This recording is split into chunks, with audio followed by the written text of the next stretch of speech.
இன்னும் ஒரு சில மாதங்கள்ல தமிழக சட்டமன்ற தேர்தல் வருது. திடீர்னு அதிர்ச்சி தரும் வகையில ஒரு சில கட்சிகள் கூட்டணி அமைப்பாங்க அப்படின்றது எதிர்பார்த்தது தான். ஆனால் நேற்று வெளியான அறிவிப்ப யாருமே எதிர்பார்க்கல. ஏன் தேமுதிகவுடைய பல தொண்டர்களுமே இதனை எதிர்பார்க்கல.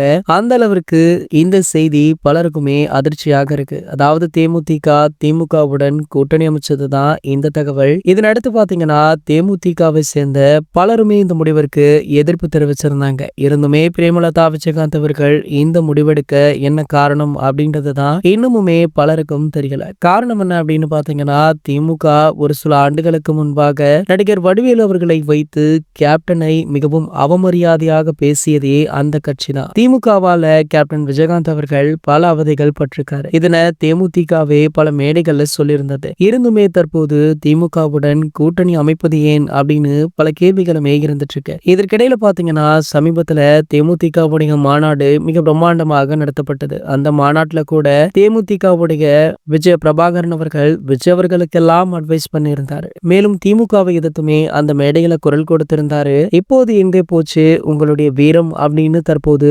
ரசிகர்கள் விஜய் பிரபாகரன் அவர்களை பார்த்து கேள்வி கேட்க ஆரம்பிச்சுட்டாங்க. ஆனால் உண்மையான தகவல் என்ன அப்படின்னு கேட்டீங்கன்னா விஜய் பிரபாகரன் அவர்களுக்கே இதுல சற்றும் விருப்பம் இல்லையா. ஆகையால தான் இந்த கூட்டணி அறிவிப்புக்கு கூட விஜய் பிரபாகரன் அவர்கள் கலந்து கொள்ளல.